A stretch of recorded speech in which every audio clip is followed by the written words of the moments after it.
오늘은 고객이 원하는 것은 무엇일까에 대해 한번 이야기해 보고 싶습니다. 이것은 저희 고객사에서 도쿄 빅사이트의 전시회에 참여하는데 그때 통역을 해줄 통역사를 소개해 달라는 의뢰를 받고 저희들이 이런 내용을 정리해서 통역사가 올만한 곳에 게시글을 올렸어요. 거기서 보시면 이틀간, 그리고 장소는 빅사이트에서, 방일 인원은 한두 명, 목적은 시장조사 차원, 통역 품질은 부스를 방문해서 질문하고 그 답변을 통역해 줄 수 있는 수준, 통역료는 희망 통역료를 메일로 알려주시고 그 다음에 간단한 자기소개도 부탁드린다, 이렇게 올렸어요. 이것에 대한 우리 통역사들의 반응을 오늘 같이 한번 보려고 하는데, 그 전에 만약에 통역사를 구하는 게 아니라 이 글이 번역사나 번역회사를 찾는 글이었다면 과연 저희들은 이것을 보고 어떤 생각을 했을지 먼저 소개해 보고 싶습니다.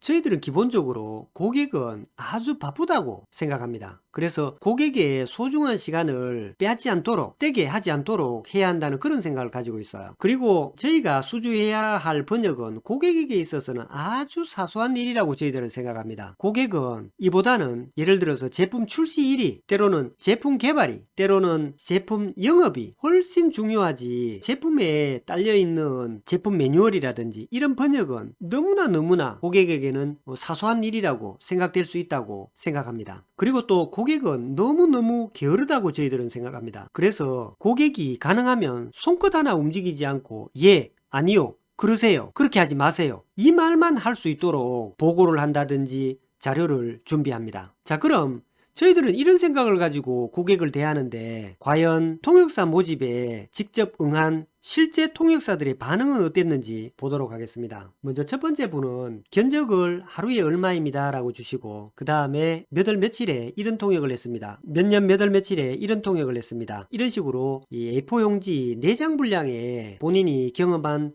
통역 목록을 주셨어요. 그것을 통해서 아주 경험이 많은 분이라는 걸 알 수 있었어요. 그렇지만 이분 같은 경우에 본인에 대한 소개가 미흡했다고 생각이 돼요. 나이는 몇 살이고 남자인지 여자인지 어디에 사시는지, 도쿄 빅사이트에서 통역이 이루어지니까 가능하면은 도쿄 빅사이트에 근처에 있는 분이 낫겠죠. 그런 측면에서 저희들한테는 이 거주지 정보도 조금 필요했는데 그런 부분을 주지 않으셨고, 연락처는 이분 같은 경우에는 메일로 연락하겠지 이렇게 안일하게 생각하셨을지 모르지만 뭔가 좀 신속하게 이것을 물어보고 싶다, 이런 생각이 만약에 고객사가 들었다면 바로 연락할 수 있는 전화번호가 있었더라면 참 좋지 않았을까. 메일을 보냈는데 한참 연락이 안 온다든지 하면 답답하잖아요, 그죠? 그런 측면을 좀 더 고려했으면 좋지 않았을까 하는 생각이 들었고, 두 번째 분과 네 번째 분은 어떤 정보도 주시지 않으셨어요. 두 번째 분은 메일상으로 경험이 아주 많습니다. 이 통역은 몇 월 며칠에 이루어집니까?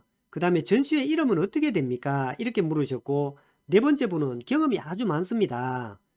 교통비는 지급을 되나요? 아니면 식비는 이 통역료에 포함시켜야 하나요? 말아야 하나요? 그 다음에 지급 방식은 현장에서 통역을 마치면 돈을 주나요? 어쩌나요?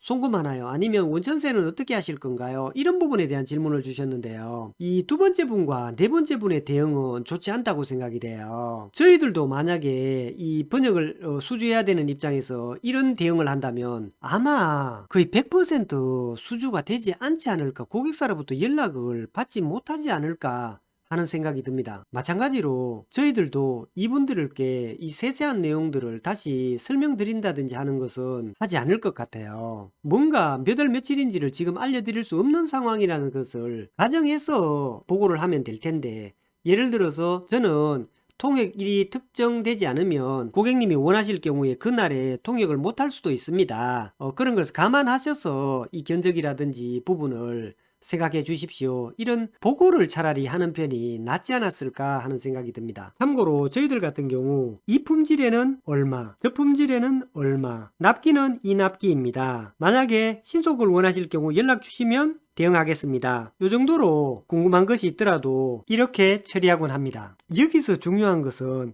고객으로부터 주어진 정보가 미흡하더라도 일단은 그 정보를 바탕으로 고객이 원하는 바를 제공하고, 추후에 아까 질문해 주셨던 날짜가 언제냐, 전시회 이름이 어떻게 되냐, 교통비, 식비, 지급 방식은 어떻게 할 것이냐, 이런 부분은 추후에 미세 조정을 해 나간다, 이런 생각을 가지고 접근하는 게 좋은 것 같아요. 그리고 다섯 번째 분은 이 모든 요소를 다 갖췄어요. 견적 가격, 그 다음에 이력서도 보내주시고 자기 실적 목록도 보내주시고 연락처도 적혀 있어요. 여자분이었기 때문에 이 연락처에 대해서는 전화번호가 아니라 카톡 아이디를 주셨어요. 카톡 아이디 주시면 카톡으로 바로 연락을 해서 보다 신속하게 연락을 취할 수 있잖아요. 메일 같은 경우 보냈는데 뭐 한동안 메일 확인을 하지 않으면 연락을 취할 수 없지만 카톡 같은 경우에는 핸드폰이다 보니까 바로 답변을 줄 것 같지 않습니까? 이와 같이 아직 통역 그 실력 테스트라든지 통역을 시작하기도 전에 벌써 이분 같은 경우 고객의 마음을 벌써 상당히 만족시키고 있지 않습니까? 그래서 통역에 관한 이야기를 나누지도 않았는데 5분 중에서 이렇게 이 정보만을 다 줘도 20% 안에 드는 그런 후보가 될 수 있다는 거죠.